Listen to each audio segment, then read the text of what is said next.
What's going on, y'all? It's J.D. Piquel. Welcome into the Hard Count, the People's Show. Every single thing that you know, that you love about college football, guess what? It happens here every single day. It is finally here. Championship weekend is upon us. The dust has settled. A lot of programs are now at home watching these games. We have five Power 5 conference championship games. We're going to break them all down. SEC, Georgia, and LSU going to get after it. LSU just took an L last week. Texas A&M kind of in wounded mode, trying to get themselves back, and they got Georgia. So LSU is arguably, in my opinion, a more dangerous team because they got slapped back to reality. Going to be a fun one in Atlanta. Going to break that one down. How about Michigan? We got to be in Columbus for the Michigan-Ohio State game. Michigan's got an edge, y'all. Like, to see it in person was something different. They got Purdue in Indianapolis for the Big Ten championship game. It would be the second time in a row for Michigan to take home the belt. Got to get past Purdue, though. Purdue, a sneaky good football team. Aiden O'Connell, Chucky Jones, they got some boys. Be a fun one. Give you our prediction of that one as well. How about the Pac-12? USC sitting pretty after overhauling a lot of their roster, a lot of their key pieces. Caleb Williams being one of them. Jordan Addison via the transfer portal. Lincoln Riley bringing some juice back to the Coliseum. They got Utah. And I have a sneaking suspicion that Utah was the program that USC was secretly hoping to play. Because if you remember correctly, they played them in Salt Lake, and USC lost by 1 point. Cam Rising getting in the end zone after they went for two to win the ball game. And USC feels like maybe there was a little bit of home cooking going on. Well, that won't be the case in this one. It'll be played in Vegas. I'm excited to watch that one because USC, if they win that game, they will absolutely be in the college football playoff. They'll be dancing in year one under Lincoln Riley. How about that? Also going to talk about the ACC title game. Clemson, they just lost to South Carolina. First time in like 7 or I guess 8 different games they had lost to that program. So now everyone's looking back at Dabo and saying, all right, Dabo, what's going on here? Are we going to lose the ACC for the second year in a row? We're going to talk a little about the implications of that one, also give you our prediction. But they play North Carolina. Drizzy Drake May, human highlight reel. A lot of people believe he still should be in New York for the Heisman Trophy ceremony. That's going to be a good one because I think North Carolina has the facilities offensively to be able to at least test Clemson and kind of do what South Carolina did to them a week ago with Juice Wells and Spencer Rattler. Going to give you our prediction of that one and then finish this whole thing up with the Big 12 title prediction. A rematch, as it always is in the Big 12, with TCU playing Kansas State. Now, Kansas State was actually up on TCU at half, and TCU in TCU kind of fashion just sort of surged, put their pedal to the metal, whizzed right past them, was able to get the win in that game. But I promise you, Kansas State, they remember that one very vividly. They remember having TCU on the ropes. So we'll see what happens in that game, but we'll give you our prediction as that one will be in Jerry World. Will be a whole lot of fun. Then obviously at the end of the program, the best thing that we do on this entire show, bringing you into the party.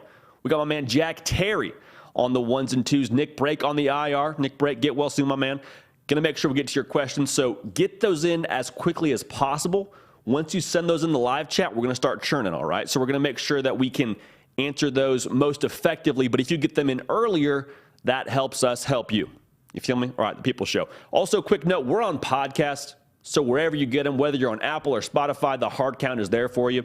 So a great chance to re-listen to the show. For those of you that are locked in right now, if you're driving to work, whatever it is, nice to have it available on podcast, all right? Also, follow me on the social channels at JD Piquel on Twitter and on Instagram. But it is a very big weekend. Playing for some hardware. Like I said, a lot of teams now at home wishing they were in these games. We're not going to waste too much more time. Let's get after it. The SEC title game is set in Atlanta. You got Georgia, no surprise there. Then you got LSU in their first season under Brian Kelly, set to try and take down the big dog. Georgia, obviously defending national champions, favored by 17.5. That number is maybe a little bit surprising, but I guess LSU did lose Texas A&M. For Georgia, they didn't win the SEC a season ago. Like, you talk about motivation a lot for teams like Georgia because they don't get a ton of resistance week in and week out just for how dominant they are. But I promise you, they're locked in for this one because they want to go ahead and get that SEC crown back. Of course, they're still trying to win the national championship and repeat and all that, but they feel like they're the best team in the SEC. They feel like they were the best team in the SEC a season ago. So they're trying to take back what they believe is theirs. Now for LSU, like we already alluded to, they had some college football playoff hopes a week ago, got those dashed by Texas A&M, so they're trying to get back on track. I feel as though maybe LSU is a little bit more dangerous than they could have been a week ago, because now the pressure to win, this game and get to the college football playoff, that's dialed down a little bit, and I think that's really healthy for a young team experience-wise. Because like I said, it's only year one under Brian Kelly. They're still trying to get their feet, trying to get their culture all settled down. I think this is going to be a really good game. Like, Georgia is obviously the favorite, like I already mentioned, but this is going to be a really good game because of what LSU has and the pressure that they don't have in this game. Really quickly, if you haven't yet subscribed to the channel, we'd love to have you. A lot of the LSU faithful, a lot of the Georgia faithful already joined the party. If you haven't yet, jump on in. The water's fine. The way that we break down these games is hinge points, meaning there's a variable sitting on a fence, right? Whichever way it falls, whether it's towards Georgia or towards LSU, we think it's a key point that whichever way it falls, it favors that team. So that's how we do it on this program. If you're new, thank you. If you've already joined us before and subscribed, we're glad to have you. One of the big hinge points for me in this game, what happens on third down, especially when LSU has the football. Because looking at the numbers, LSU is 48% conversion rate on third down. That's really good. Top 15 in the country. Now on the other side, Georgia, they're only allowing 28% defensively on third down. So they're top 5 in the country in that stat. So movable object, meet unstoppable force. That's going to dictate this game because for LSU to win this game, I believe they're going to have to extend drives. And so being able to convert on third down, that would allow them to then have a new fresh set of downs, obviously, take some more time off the clock. And for Georgia, if they're able to stop them on third down, if LSU has a bunch of 3 and outs, well, then guess what? LSU defense gets tired and potentially find yourselves in a hole in terms of just the margin of, whatever it is at the first quarter, second quarter. Like, you don't want to get down to Georgia 10 to 14 points. And LSU's done that before at different times this year, been able to recover, but Georgia's a whole different beast. You don't want to be down multiple possessions to Georgia. Now, if they can stay on the field and elongate drives, like I already said, that would very much be the kind of game that LSU would like to play. The tempo for them is crucial. And the game that I'm looking at to compare this style-wise is Alabama. LSU obviously had a huge upset win against Alabama. On third down, they were 5 for 12 that day. That has to be the kind of stat that I think LSU lives in on third down if they want to be able to beat Georgia. Okay, so that's crucial. Who has the most balance offensively? I think it's different for both programs, but for LSU, I think you need to be able to have a little bit of a seed of doubt for that Georgia defense in keeping the pass game alive. Now, what do I mean by that? I've said it before. I think LSU is one of the most dangerous teams in the country when they can run the football effectively. Why? Because they got guys like Keyshawn Butte, Mason Taylor, Malik Neighbors. Like, they got guys on the outside that can hurt you. And when you run the football effectively, more often than not, that means teams have to allocate more resources to stopping the run. We've seen it many times, especially against Alabama. Jaden Daniels, Josh Williams got after it in the run game, close to 200 yards that night as a team.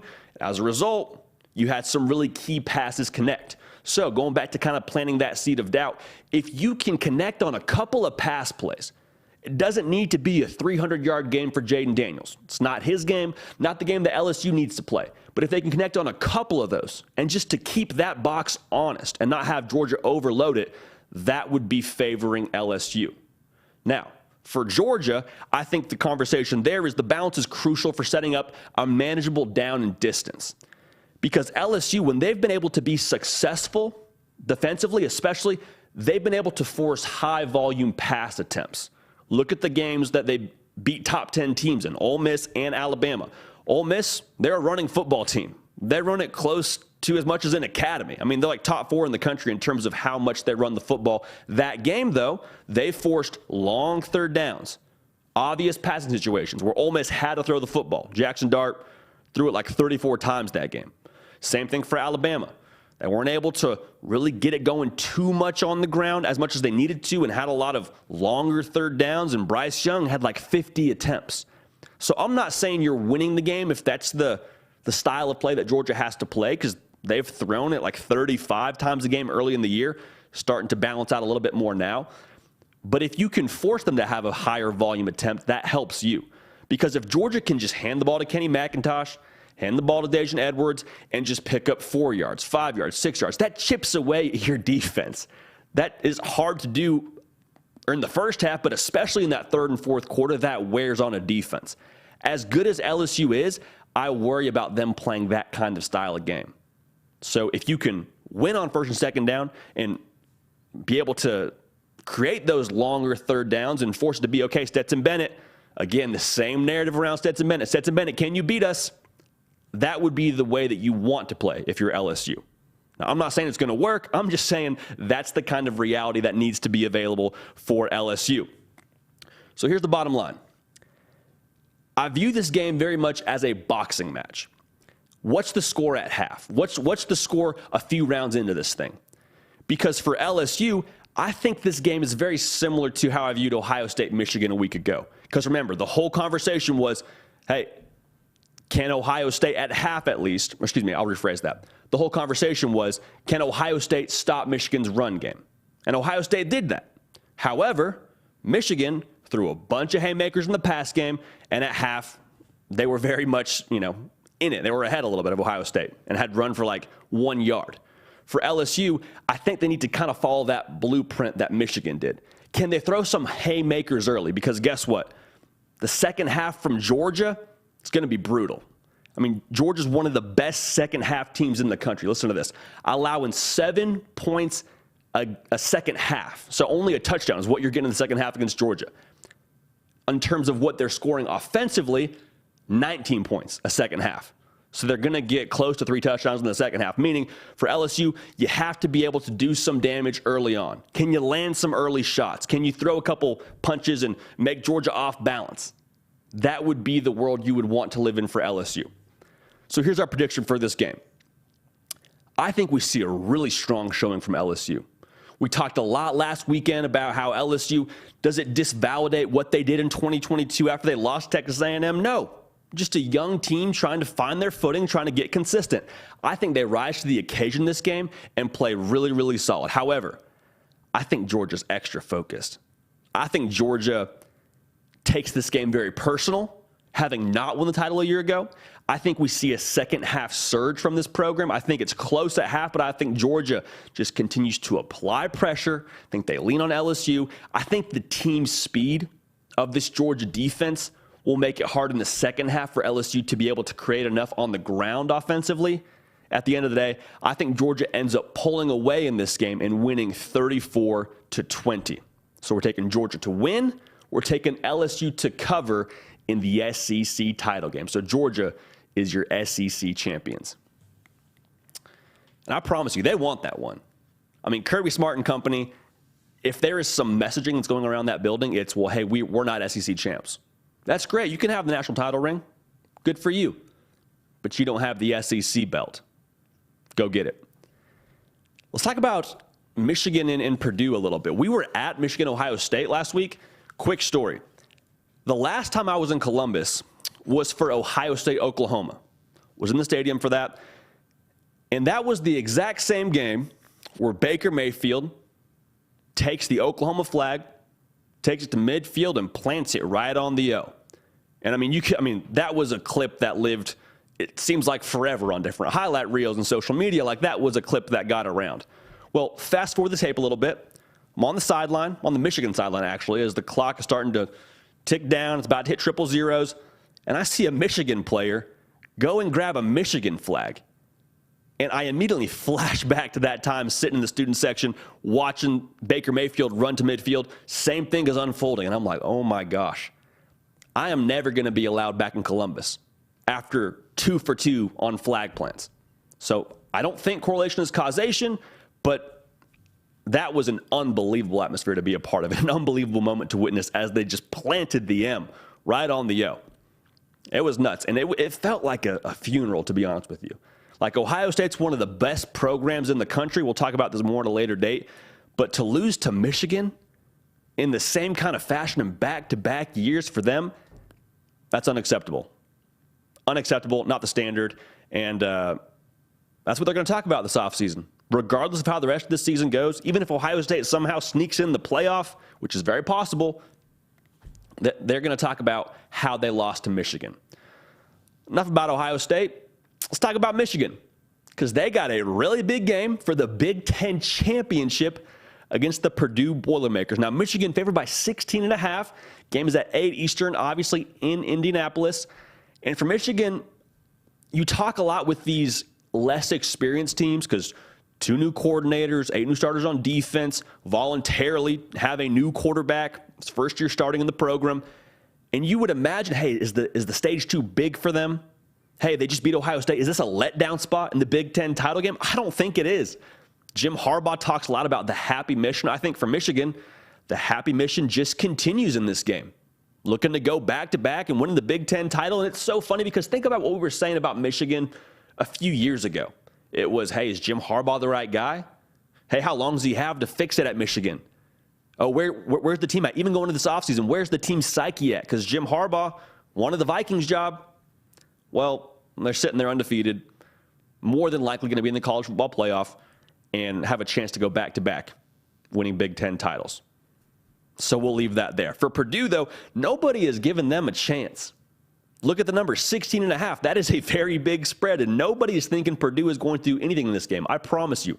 For Jeff Brom and company, they're fine with that. They're absolutely fine with that. One thing that I think could give Purdue some confidence is the way that they beat Illinois. Because Illinois, remember, they pushed Michigan a little bit till Jake Moody had to hit a game winner, call game blouses to win that game. Purdue beat Illinois, and Illinois, I think, will play a very similar style as Michigan. Same kind of identity. Run the football, win in the trenches. For all the conversation around Purdue and how big of an underdog they are, I think a lot of people are forgetting the way that they played Illinois. So something to think about as we break down this game. Really quickly, if you have not yet subscribed to the channel, we'd love to have you here. Had a ton of the Michigan faithful join us in the last week or so, upwards of 1,000, so thank you. If you haven't yet joined the party, come join us. Water's fine. Go ahead, subscribe. Also, follow me on the social channels at JD Piquel on Twitter and on Instagram. So here's my big question for Michigan to start this whole thing off. J.J. McCarthy went ballistic, went absolutely nuts against Ohio State in Columbus. We got to see it live and in person. Do we get an encore from the past game? Because I promise you, Purdue, they're likely going to take the same approach that Ohio State did. I think they're going to sell out to stop the run. And here's the thing. Chase Brown for Illinois, one of the best backs in the country, they held him to 98 yards. Now, 98 yards is still pretty solid, but for Illinois, that to be their identity, they didn't have a counterpunch. They weren't able to throw the football. And I promise you, Purdue is watching that tape, seeing what they did well against Illinois, and trying to re-implement that same kind of game plan. When I was younger, my dad and I played hoops in the front yard, played a game called Horse. You already know how it works. Essentially, you have to make a shot you make a shot, your opponent has to make that same shot. At the end of the game, though, if you miss the shot that your opponent just made, stay with me here, there is a point where you have to prove it, meaning you have a second chance to make that shot, or your opponent has to remake that shot. You hear what I'm saying here? Bottom line, Michigan will have to prove that they can make that same shot they made against Ohio State in the past game. Because anybody can do it for one game, right? Like, that's what Illinois is thinking. Okay, you did it against Ohio State.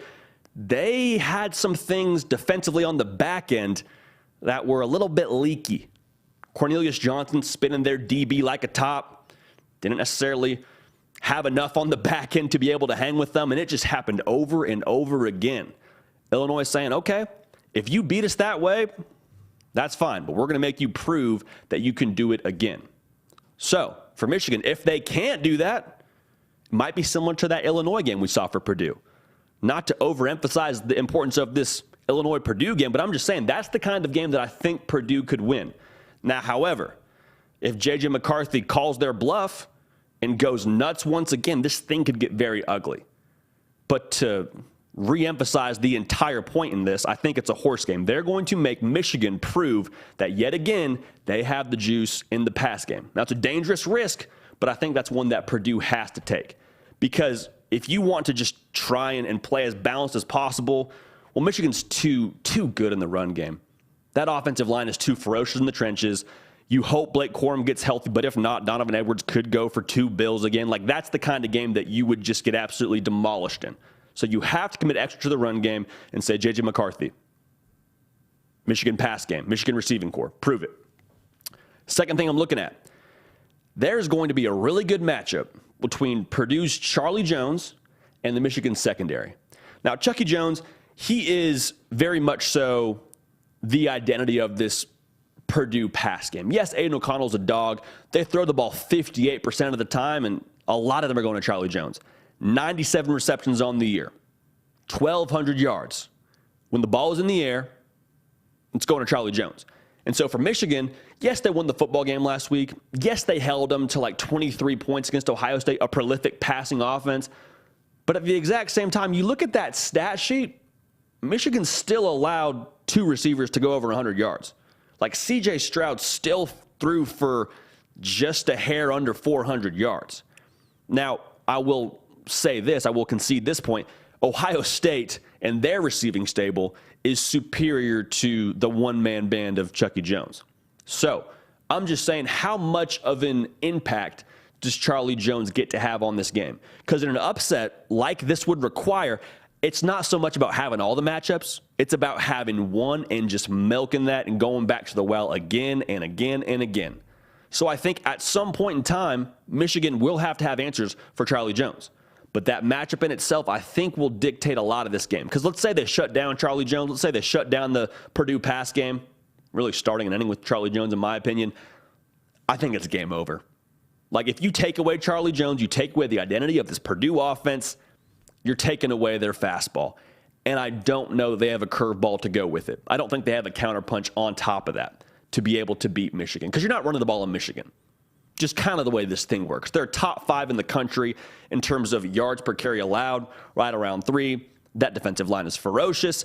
It's just not going to happen. So a lot of what can hurt Michigan, in my opinion, starts and stops with what Charlie Jones can do. Michigan secondary will still have their work cut out for them for the second week in a row. Now, here's the thing. In a game like this, when it comes to these hinge points, sometimes we include what I like to call a backbreaker. Meaning, yes, we have these different hinge points, but here's the one variable, the one factor that I think just tells the entire story. And that is that the Michigan weight is just far too heavy when it comes to the second half for this Purdue team. And I've said it before. I believe J.J. McCarthy said something similar in his post-game press conference after Ohio State. But this Michigan team is a lot like an anaconda.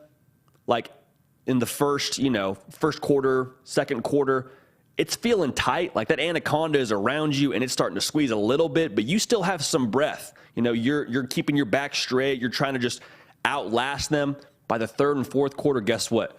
That defense wears on you. The run game wears on you, evidently, as Donovan Edwards went for 2 70-plus yard touchdowns in the second half against Ohio State. Like, that's the kind of game that I think really will hurt Purdue. So looking at the numbers, Michigan allowing 5 points per second half, so less than a touchdown. They're scoring around 21 points per second half.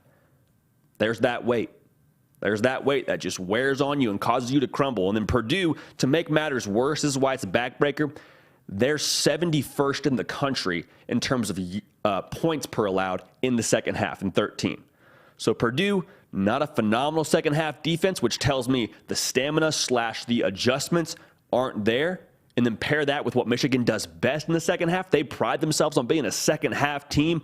I think that's bad news for Purdue. So I think Michigan comes out. I don't know if it matters or not if they win this game, to be honest, for the playoffs. I mean, we'll see what happens. But to be fair, I do think they win this game. I think it's a matter of when, not if, when they start to crumble that Purdue secondary in the second half. I think it's a big rushing day yet again. I think J.J. McCarthy balls out again. I think he proves that this Michigan pass game is for real. They do have their ducks in a row. This is who they are now. They're a multiple team offensively. I think they end up burying Purdue 41-24. So we take Michigan to win. We take the Wolverines to cover. They are your Big Ten champions for the second year in a row.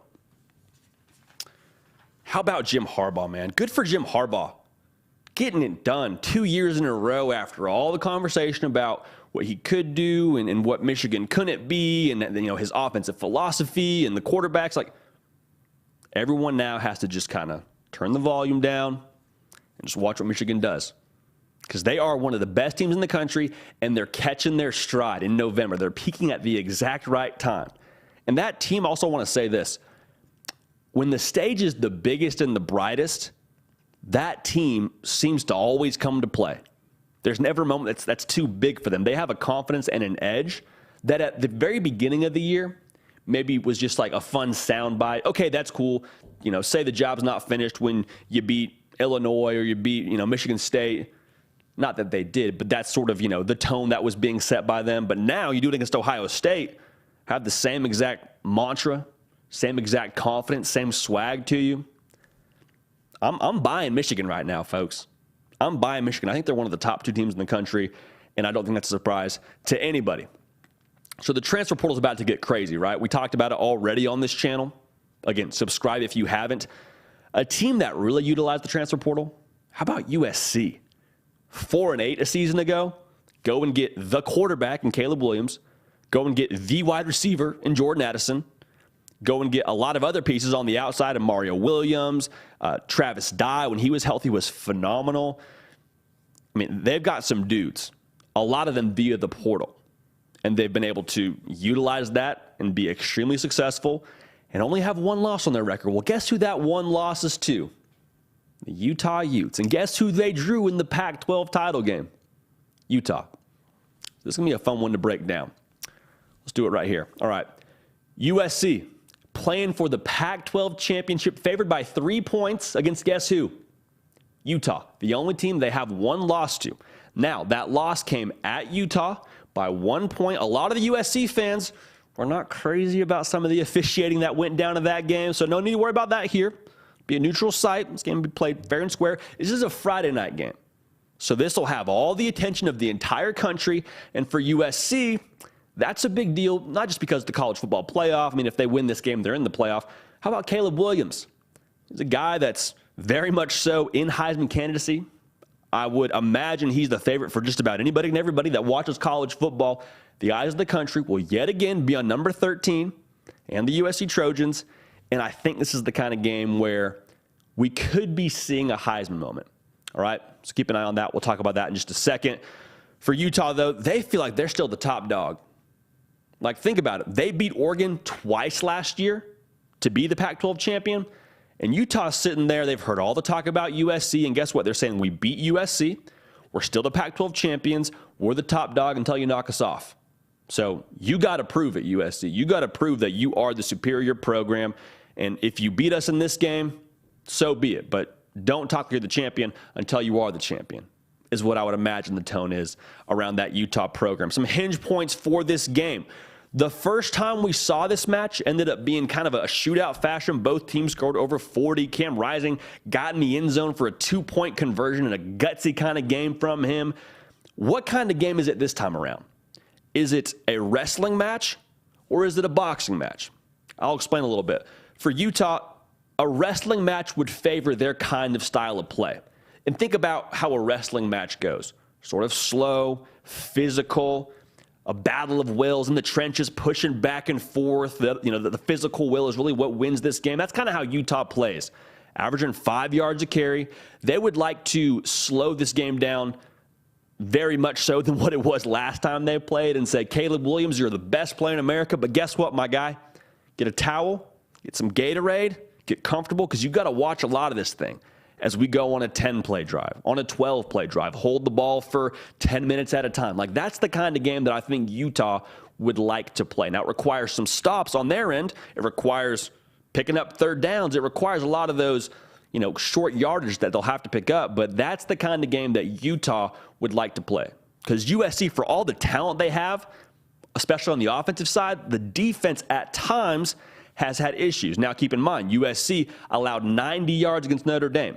And Notre Dame, on paper, was the exact kind of formula that would be able to turn that game into a wrestling match.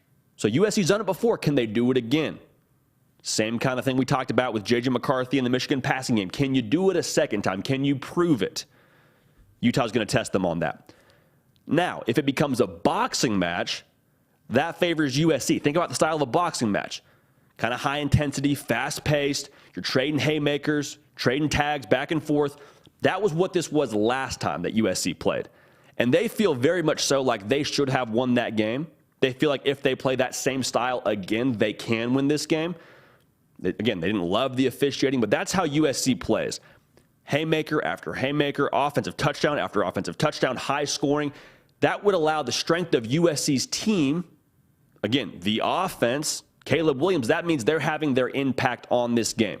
Because the worst case scenario for USC is they get out of this game and the offense ran, 20 minutes.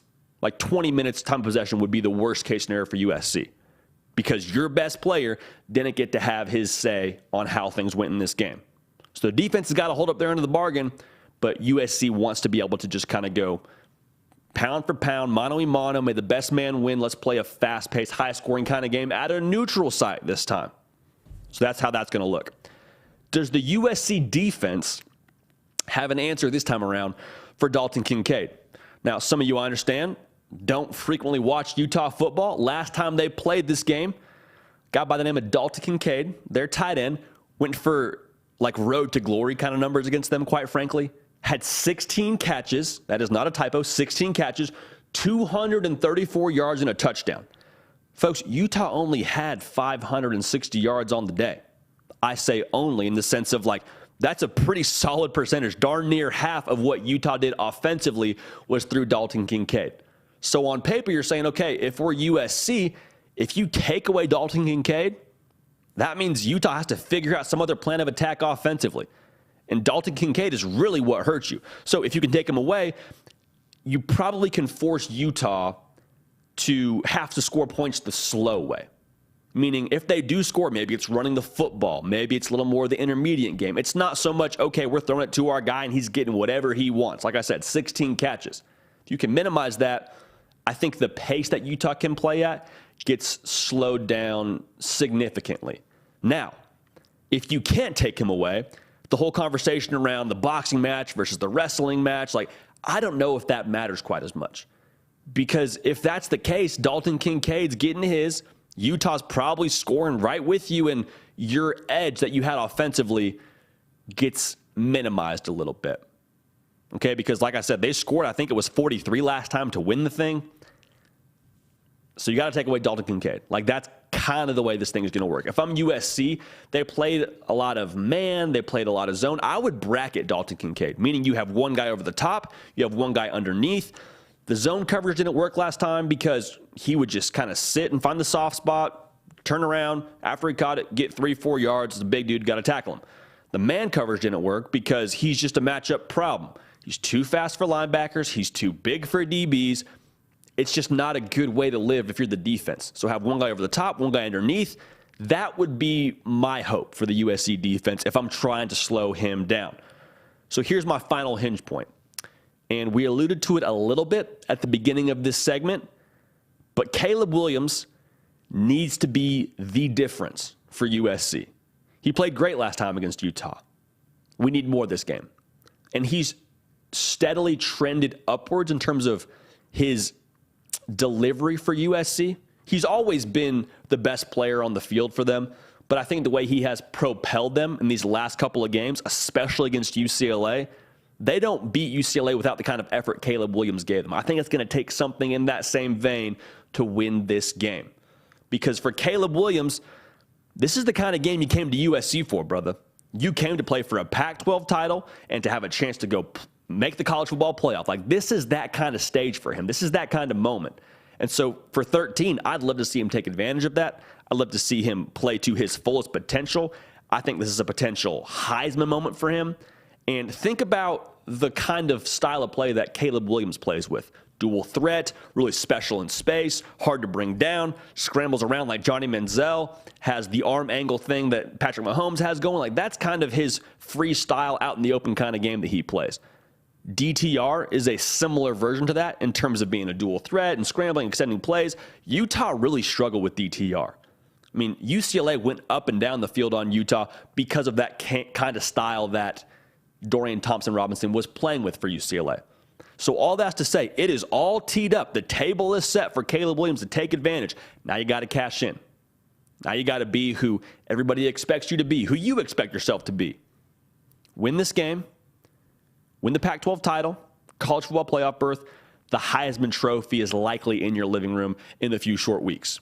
So that's what's at stake. So here's our prediction. I think this one is back and forth. I really do. I think Utah is such an experienced team. They know who they are. In terms of an identity, like Utah has no second guessing about what they can do both offensively and defensively. Kyle Whittingham has built a program. Not a program, not a good team. He's built a program over there in Salt Lake. Now, with that being said, Alex Grinch has taken a lot of flack for his defense, but they're opportunistic, if nothing else. In the last couple of weeks, especially last week really against Notre Dame, they answered the call to action. Like I said, played really well in the trenches, held them to 90 yards rushing against Notre Dame. Like, that's the kind of response that you need from USC in this game. So I think they end up getting that from the defense. I think Caleb Williams has that Heisman kind of game, and I think USC doesn't lose a shootout a second time. For Utah, it's hard to beat anybody twice, much less this talented, potent USC offense. USC actually was just about to put Utah away, but I think they end up finishing the deal. Now, I do think it is high scoring. I think it is a bit of a track meet, but I think USC ultimately makes enough plays defensively in terms of getting turnovers, and I think Caleb Williams has, like I said, a Heisman kind of game. USC wins this one 45-42 in Vegas. USC is your Pac-12 champions. And that's year one for Lincoln Riley, folks. In year one, Lincoln Riley gets a ton of talent out of the portal and then takes that talent, meshes it together, which is a lot easier said than done, has a strong culture, builds a strong culture, and they're able to get to the college football playoff in his first year. Now, he's been in the college football playoff before. Can he win a game there? That's what everyone's going to say if they get there. That's great that Lincoln Riley got to the college football playoff. Got 70-pieced last time against LSU, I believe. So that will set the table very much so for what to expect from Lincoln Riley. But that's going to be a phenomenal game. I'm very excited. Another coach with something to prove. How about Dabo Swinney? Because last year, didn't win the ACC. And then just a few short weeks ago, we're saying, okay, well, Clemson's back, right? Clemson, not that they ever really left, but Clemson's sort of back to their old ways, up to their old tricks. They're going to make the college football playoff this year. They're going to win the ACC. Well, South Carolina had other plans in mind. Spencer Rattler, Juice Wells just played backyard football, had an absolute day. Defense played well for Clemson, but they weren't able to cash in enough offensively. So, even with that being said, no college football playoff for Clemson, but guess what? They got another Carolina team waiting for them in the ACC title game. North Carolina, a chance to salvage, I think, a little bit of, I don't know if dignity is the right word, but for Clemson, this would be a very big deal to win this game, okay? To be able to get back to winning the ACC, like, that's crucial. So, let's get into it. Clemson. It's got North Carolina in the ACC title game. They are 7.5-point favorites, are the Tigers. Now, Clemson, like I already said, hurting a little bit from that South Carolina loss. Lost the Palmetto Bowl. Never good to lose to your rival. And Clemson hadn't done that in 7 tries. They were going for an 8-peat. Didn't get it done. Shane Beamer and company had other plans. This is a chance for them to take back the ACC. Because Clemson, we kind of think about them as being that top dog. Well, they didn't win the ACC last year, actually. That was Pitt. So Clemson's trying to get back that belt. I promise they'll be locked in. They're going to bounce back emotionally. They'll have the good psyche about themselves. They're going to be ready for this game. And that's important because guess who they got rolling into town? The boy wonder, Drizzy Drake May, return of the Mac Brown. I mean, they are able to do a lot of good things offensively. And the matchups in this game are very interesting to break down. But I promise you, for North Carolina, what an opportunity for their program. I mean, what an opportunity. This is their chance to prove they have arrived.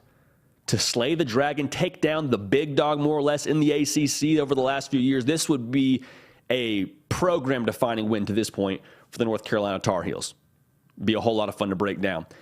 If you have not yet subscribed to this channel, we'd love to have you at the party.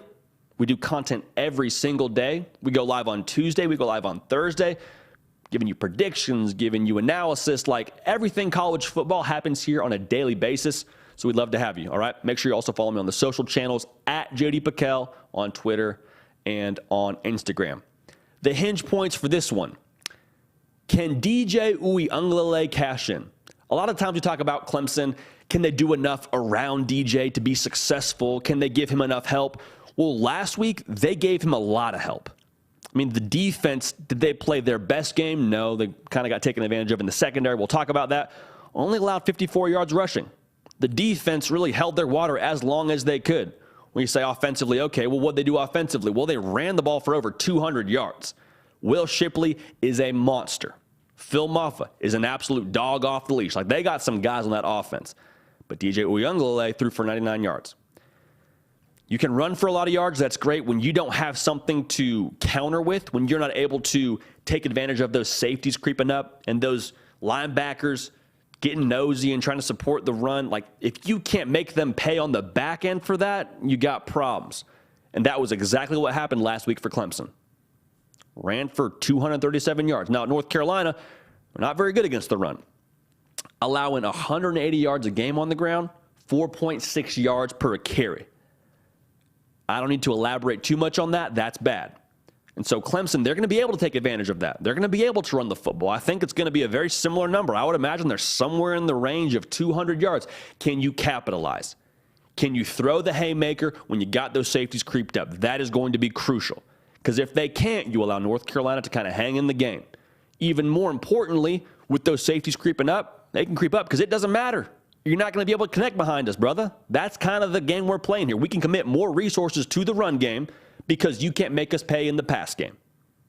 Now, if they can, that would be huge for Clemson and could break this game wide open. Here's the matchup I'm watching, though. The Clemson secondary against, like I said, boy wonder, Drake May, and his go-to wide receiver, Josh Downs. Josh Downs, a special player, going to make a whole lot of money in the NFL very, very shortly. Drake May, give him another year or two, he'll be doing the same. South Carolina beat Clemson through the air. I mean, Juice Wells had well over 100 yards. They just fed him like the Gerber baby. Spencer Rattler has had a ton of criticism around him. He balled out too, threw 2 picks, but still did a great job commanding the offense and making plays downfield, feeding his playmakers. We say it a lot in upset kind of games. This wouldn't be an upset, I guess, because it's only a 7.5-point favorite. But it's not about having all the matchups. It's about having one and just absolutely making the opposition pay. That's what South Carolina did last week with Juice Wells and Spencer Rattler. Is that the same song, second verse for North Carolina? Because the table's set. I would argue Josh Downs is a potentially more dangerous receiver than Juice Wells. Not to knock Juice Wells, but Josh Downs has been doing his thing here for a minute at the FBS level. Juice Wells just transferred from James Madison. All right? So I'm just saying, if you thought Juice Wells could hurt you, you better watch the tape. You better get right quick, fast, in a hurry, because Josh Downs will make you pay. Can North Carolina do that same kind of thing? Can North Carolina follow the blueprint that South Carolina set for them? If they can, this game's going to get interesting.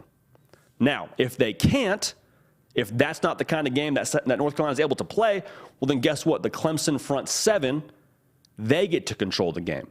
They get to dictate how this whole thing is going to go. Because North Carolina, as good as they are throwing the football, they're not great rushing. I mean, they're not phenomenal. I mean, the Clemson front seven, even more so, is one of the best teams in the country in terms of stopping the run. Have a whole lot of guys that will play on Sundays. So if they're able to impact the game, North Carolina is going to be hurting a little bit. Here's the difference maker for me. Third down. I don't know if you want to call this a backbreaker, but I think it's one of the most important stats we're going to talk about. Clemson is 48% offensively on third down. That's really good. Now, the North Carolina defense are not very good. 85th in the country, allowing 41% conversion rate on third down. So here's why that's interesting to me. For all the things that we've said about DJ Uiagalelei and all the criticism that he's gotten that, quite honestly, is warranted, I think in this kind of game, with that third down number, you would be able to, one, set up favorable third downs so you can run the football and give them a 3rd and 2, give them a 3rd and 3. I think it also gives this Clemson offense a little bit more of a approach they can take to where DJ doesn't have to throw for 300 yards. He might be able to go for 150 as long as it's the right kind of 150. 150, 2 touchdowns, no picks. That's the kind of game that I think DJ Uyunglele can play and Clemson could eventually win. Because if you're converting on third down at that kind of a clip, you don't need elite DJ. You just need to be able to run the football and hit play action. Now, he still has to do his job in hitting on play action, but I think with how bad North Carolina is on third down, it could kind of be the Achilles heel for them. No pun intended. So here's the prediction for this game. I think Clemson's going to learn from what they did last week. We've seen them be able to bounce back, I feel like, relatively quickly. When we've seen them have bad games against Wake Forest, they come back and their secondary looks great. I mean, the secondary, I feel like, will be able to get their footing and look a lot better than they did against South Carolina. I do think Dabo Swinney's one of the best coaches in the country still. He's going to have this team motivated. I think DJ's not going to lose his confidence. I think he plays well enough in the run game. Yet again, has a phenomenal day for Clemson. And I think the ground control allows Clemson to win the time of possession and keep Drake May watching a lot of this game on the sideline. So at the end of the day, I got Clemson winning this game 38-24. So we're taking Clemson to bounce back, win, and we're taking Clemson to cover that as Clemson is once again atop the ACC. They are your conference champions. And that would be big for morale for Clemson. Because think about this. If they don't win that game, I think it would be a very similar tone around that fan base as Ohio State has right now towards Ryan Day. The expectation now that Dabo has created at Clemson, which is kind of, he's sort of having to bear the consequences of the own expectations that he's created at Clemson, which, hey, we win the ACC just about every year. If they don't win it for the second year in a row and they're still not taking transfers, that might cause some issues. I like to compare Clemson to Chick-fil-A. They don't really do the whole visit thing that everybody else does in terms of the schedule. They don't take transfers. They promoted internally with both coordinators. They're different. They operate a different way. Same thing as Chick-fil-A. Closed on Sundays. They operate their fast food service. The expectation for their service is different. The My Pleasure, the extra happy workers, like that's kind of a different tone they set. But you're okay with them being closed on Sunday because they give you the absolute best product. Same with Clemson. You're okay with them not taking transfers. You're okay with them promoting internally, doing things differently because they play some of the best brand of football in the country. Well, what happens if Chick-fil-A starts giving you a subpar product? You're probably not going to go Chick-fil-A anymore. You're probably going to have some people upset with that whole company. Same thing with Clemson. If for the second year in a row they're not winning the ACC, there's going to be some people upset with Dabo and upset with the way that he does things. All right? It goes from being kind of quirky, specific to who he is and to who Clemson is to, okay, hey, let's get on board here with transfer portal. Let's go get us some dogs. So we'll see what happens in that game. But again, I think Clemson wins that game. So that should be a whole lot of fun. Really quickly, if you have not yet jumped in the live chat, we would love to have you. We are going to get to the party section here in just a little minute and get to your questions. So if you haven't yet submitted those, Jack Terry's on the ones and twos today. He's going to be getting to those and getting those answered here after one more breakdown. Should be a whole lot of fun. As the old saying goes, ain't no party like a hard count party. So hard count party don't stop. All right. TCU and Kansas State set for a rematch in the Big 12 Championship. TCU just continues to cruise along. They're undefeated, 2.5-point favorite in this one. This is a really cool conference championship setup. Have been to this game twice, but Jerry World is just such a cool venue.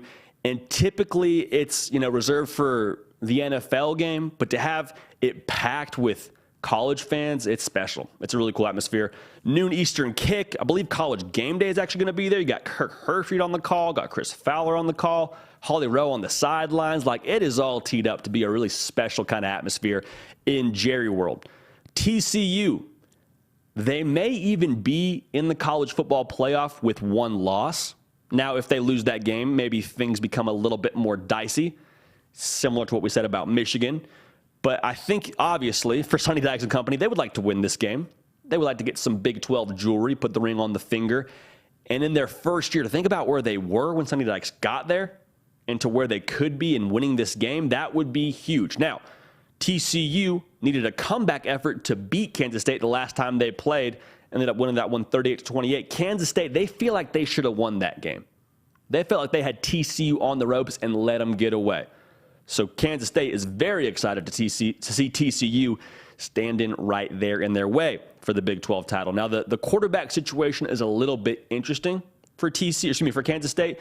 Got Will Howard, who I believe is going to be starting in this game, but Adrian Martinez, the Nebraska transfer, has been lightning for them all year. His status is in question.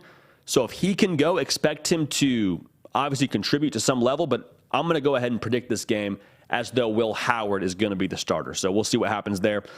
But regardless of the quarterbacks, here's my first hinge point. Who wins bully ball? Because that's plan A for both teams. Kansas State running the ball 58% of the time. Deuce Vaughn, the last time they played, 7 yards per carry. That is ridiculous. For TCU, they're running the ball 54% of the time, and Kendre Miller was the player of the game last time. I mean, 29 carries, 153 yards. He just pounded the rock to no end. Now, I think this is extra crucial for Kansas State because for TCU, they have Quentin Johnston on the outside, who is just a freak show. Like, I don't believe you can leave him one-on-one. He's Megatron-esque, which is maybe a little bit hyperbole, but it's true with his mix of size and speed and how he moves in and out of breaks. Like, he is special. We'll be making millions of dollars here very soon. And Max Duggan's been playing really well. Max Duggan just continuing to move the train down the tracks for TCU. He's a very capable passer. And so if they don't have the run game, which, again, they want to, they would love to run for 153 yards. Again, if they don't have that, though, they still have that counterpunch of being able to put the ball in the air and let their guys go work. Now, it becomes a lot easier when you can run the football, but they still have that in the back pocket with Quentin Johnston and company. For Kansas State, I say it's extra crucial because obviously a higher percentage. But with Will Howard, I mean, he's a youngster. Let's just call a spade a spade. There it is for those of you trying to keep track of when that reference was coming, a spade a spade. Let's just call a spade a spade. Will Howard, this is a big spot for him. And so to be able to turn around and hand the ball off to Deuce Vaughn and be able to move the chains that way, that would be a lot less on his plate. Because if you say, Will Howard, they're stopping the run, brother, we got to throw the ball to win the football game. He's done that before. Just ask Oklahoma State. He's capable of throwing the football, but I just think with how big a stage this is, you would like to make his day as easy as possible. So, something to keep an eye on. But whoever can win bully ball, whoever gets to play their style of game, that's going to be who this game favors. Does TCU start fast? 5 second-half comebacks this year. It's just kind of been a part of their game. But think about this for a second. What if TCU gets out to a 14-point lead? What if TCU doesn't need to have their 6th second-half comeback in this kind of game? What if they just pull away? They have the offense to do it because they score 39 points a game. That's some of the best in the country. And if they're able to get out to a quick start, like we already said, whether it's Will Howard, whether it's Adrian Martinez, the Kansas State offense, they score upwards of 30 a game too, but they score it in a different way. They want to run the football. They want to wear you down. They want to pound the rock. Well, when you're down 14-0, when you're down 21-0 even, it becomes a lot more difficult to do because the clock keeps running and you're taking 6 yards, you're taking 5 yards, and that's fine, but the clock keeps ticking and the game becomes shorter, and it's harder to get that many drives in when that's the kind of style you play. Now, I will say this, though. If they don't start fast, if it does become a matter of, okay, need that Horned Frog magic here, baby. Need a little bit of that second-half comeback. Let's do it. It's hard to do that on the same team twice. I'm not saying it can't be done, but I promise you, if they go into that locker room, does Kansas State up at half, you know what they're going to be saying? Hey, not like last time. Remember last time, we're not doing that. There will be an extra emphasis to keep the pedal to the metal. So it could happen, but needless to say, it's not the way that you want to play if you're TCU because Kansas State's not going to let you do that twice. That's how I feel, at least. So a fast start for TCU is extremely crucial. How about the explosive plays? When you think about Kansas State, you don't really think of, the home run all the time, but they got a guy, Malik Knowles, 15 yards per reception. That's a stick of dynamite. Essentially what happens is they commit to the run game, lull you to sleep, and then eventually, before you know it, number 4 is behind your defense and he's in the end zone, and it's a good time for Kansas State. Strike up the band. That's going to be really important Because if they can hit a couple of those, even just one of those, to get this whole thing started off in the first half, if Kansas State can play with the lead, then they're able to dictate the game on their terms. Then they're able to just hand the ball to Deuce Vaughn. Then they're able to run quarterback design run with Will Howard or with Adrian Martinez, whoever it is. Then they feel a lot more comfortable in terms of the game flow. And that would be 1,000% a favor to Kansas State. So for TCU, minimizing explosive plays early would allow you to then kind of get into your rhythm and answer scores and play kind of that back and forth game that you would want to play. Because they have a ton of offensive talent, a ton of guys that need to impact the game for TCU. But minimizing explosive plays is going to keep less pressure on your offense to have that second half surge. Again, they can do it, but a lot of what Kansas State would like to live in, they can mellow out that defense, hit a couple explosive plays early, Malik Knowles, that would be the kind of game they would like to play. Okay, so our prediction. We've picked against TCU all year long. And guess what? Every single Sunday, I have sat in this chair and just thought to myself, we picked against TCU again and we're wrong again. If you can't beat them, join them, is how I'm just going to say this. Kendre Miller had a big day last time they played. I think he has a big day again. I think this TCU team is just sniffing the finish line right now. They know how much is at stake. They want that Big 12 title. They know the college football playoff is waiting for them. They're hearing all the doubt. I mean, they're undefeated. They beat this team by 10 last time, and they're only 2.5-point favorites. I think this TCU team has an edge, and I think they're ultimately too much firepower offensively for Kansas State. It's hard to beat anybody twice, but I think TCU does it. So I'm going to go against my better judgment, go against my logic, and say that TCU wins this game. They finish strong, run through the tape, make the college football playoff by going undefeated this season, winning the Big 12 title. I think they win this game, and I'm going to say they win it 41-31. So a 10-point win for TCU there. Another 10-point win after they won the last one, 38-28. But the Frogs, in year one under Sonny Dykes, are your Big 12 champions. And how about that? If you're keeping track at home, that's USC and Lincoln Riley in their first year winning the Pac-12 title, and Sonny Dykes and TCU winning the Big 12 title in their first year. So 2 first-year head coaches winning Big 12 titles. Now imagine this. We're not predicting this. What if LSU wins the SEC? 3 first-year head coaches all capturing conference championships. I'm just saying that would put a whole lot of pressure on this new cycle of coaches that just got hired. Luke Fickell, Matt Rule, Hugh Freeze. Everyone's saying, okay, they did it in their first year. What you got?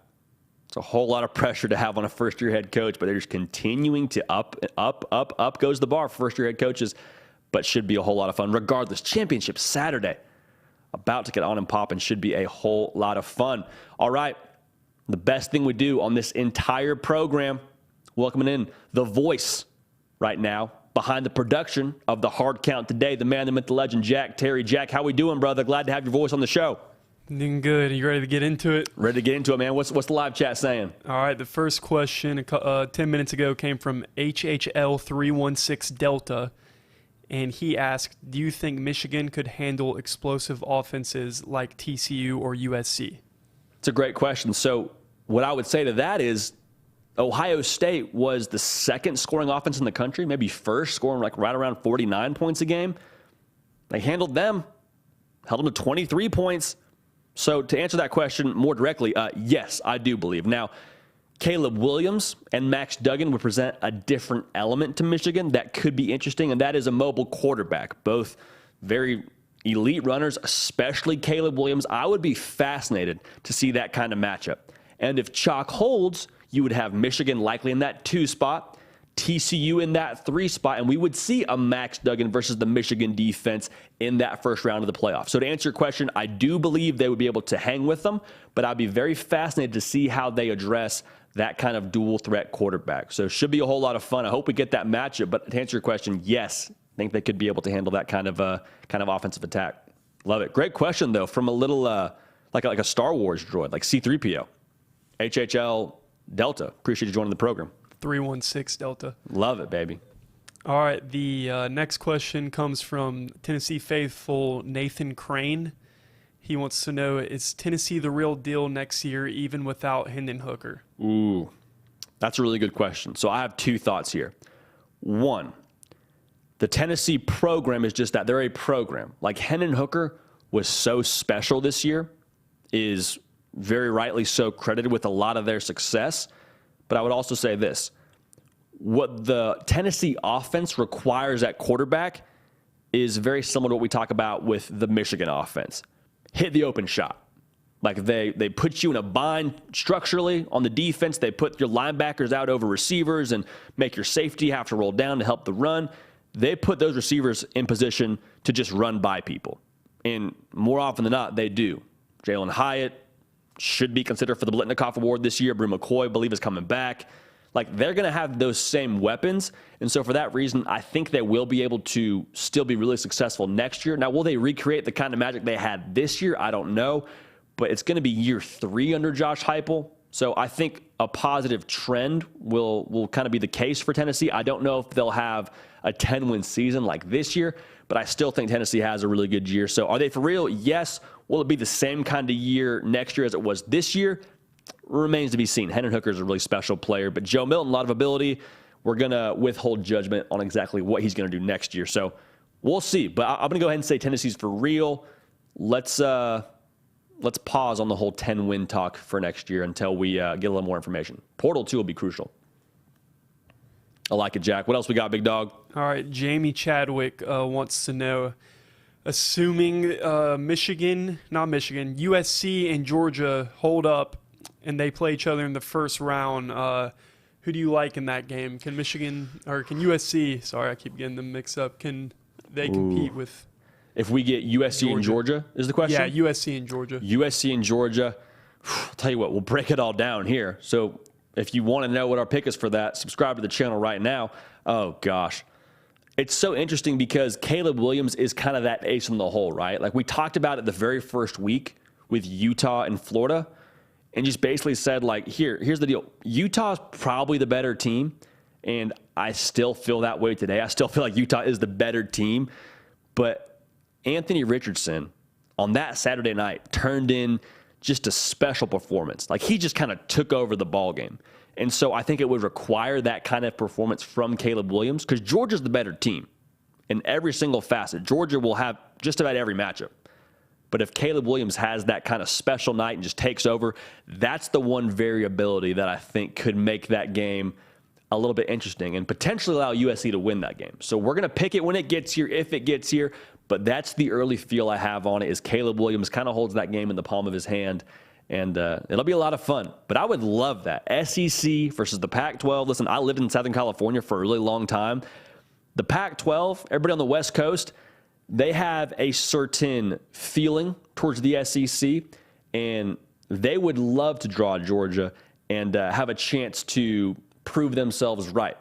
I'll leave it at that. But that's a great question, Jack. I love it. The chat's popping off today, man. How about it? How about it? All right, two more questions. One from the chat and then one from me because I think it'd be interesting. Go. But here is the last question from the chat. Do you predict any upsets within the championship games? Ooh. That is from Hayden Bergmuser. That's a very good question. Do we predict any upsets? I'm going to say this. I don't predict any upsets, but if there's one to keep an eye on, if you want to call it an upset, I'm watching that North Carolina-Clemson game really closely. Like I said, I think Clemson can kind of play keep away enough with Drake May and Josh Downs to be able to kind of hold the ball and minimize their impact. But what if they can't? Like, what if Clemson has a day from DJ Uiagalelei where he throws 2 picks?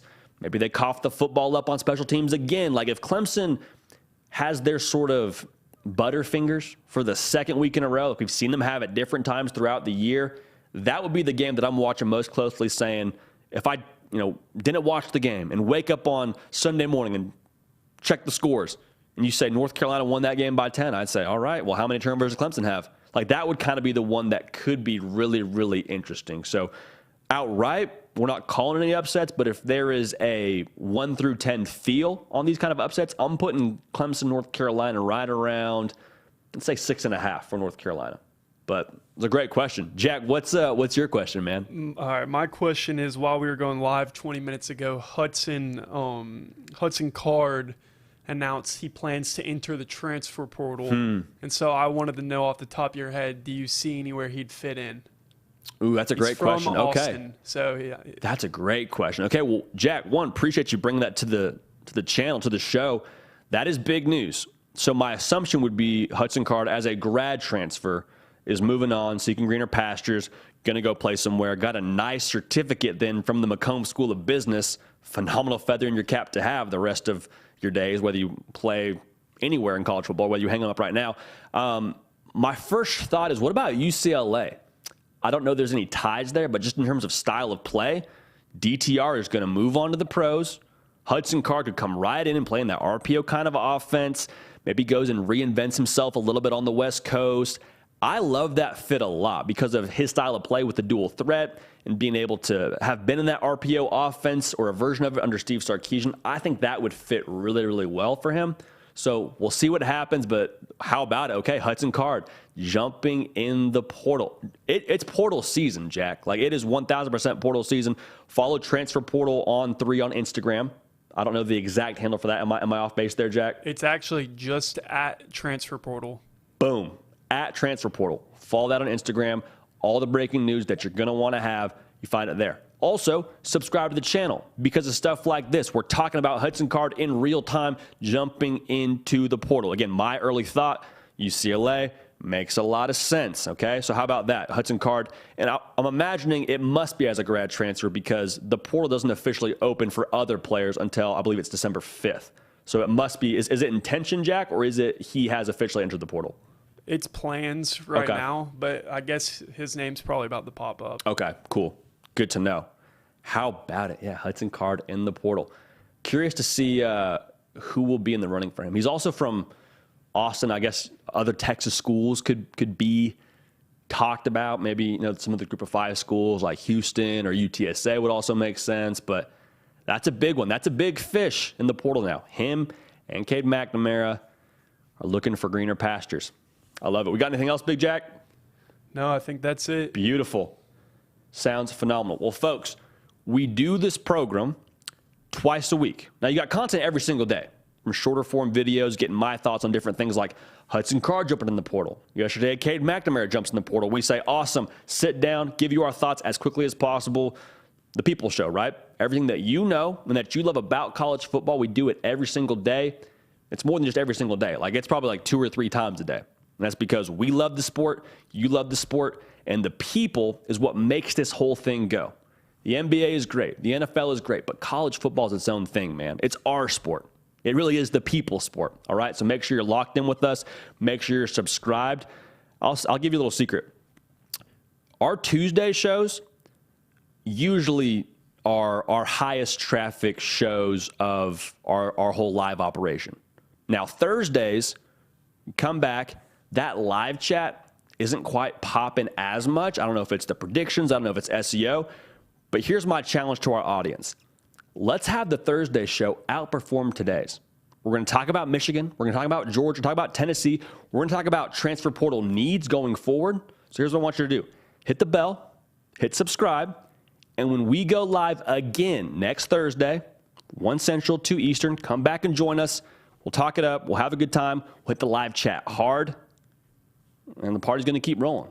All right? Again, we're on podcast, Apple, and Spotify. Wherever you get your podcasts, you can find the hard count there. Follow me on the socials, at JD Piquel, on Twitter and on Instagram. Posting snippets and other ways to interact with the show. My DMs stay open like 7-Eleven. And we have a good time, so make sure you're following me there to keep up with every single thing that we're doing. Gosh dang it. This is awesome. I love y'all. We're going to keep the party rolling, and we will see y'all next time.